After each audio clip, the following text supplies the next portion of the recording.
बानी पीटीआई का पिम्स अस्पताल में आंख का दूसरा मुआयना। बानी की मुतासरा आंख की बीनाई के लिए दूसरा इंजेक्शन लगा दिया गया। पिम्स के जारी करदा एलामिया में कहा गया, बानी पीटीआई को एंटी-VEGF इंट्राविट्रेरियल इंजेक्शन की दूसरी डोज दी गई है।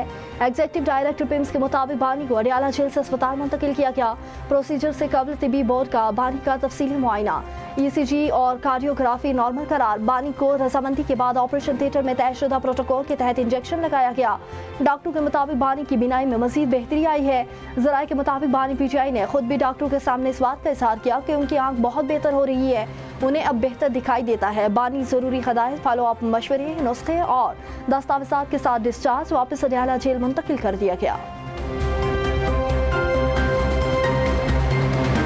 बानी पीटीआई के तिबी मुआयने के बाद इतला दी गई। बानी की आंख का फॉलो अप प्रोसीजर किया गया। चेयरमैन तहरीक इंसाफ बैरिस्टर गौहर का एक्सपर्ट बयान, कहा पार्टी का भी वही मुतालबा है जो बानी की फैमिली का है। बानी पीटीआई को शिफा इंटरनेशनल अस्पताल मुंतकिल किया जाए।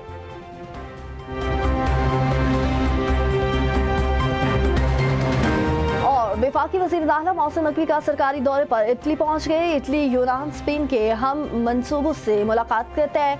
पंजाब पुलिस के अफसरान तीनों ममालिक के वज़ीर दाखिला को पंजाब हुकूमती पुलिस खिदमत मरकज़ ग्लोबल से मुतल्लिक ब्रीफिंग देंगे।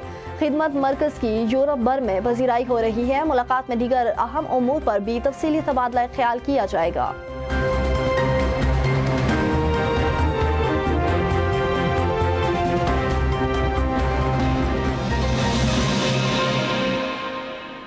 अस्सलाम वालेकुम, आप देख रहे हैं न्यूज़ और मैं होली शाबासी। हेडलाइंस आपने जानी। न्यूज़ स्टूडियो से फिलहाल के लिए इतना ही। मज़ीद न्यूज़ और अपडेट्स के लिए देखते रहिए एम न्यूज़।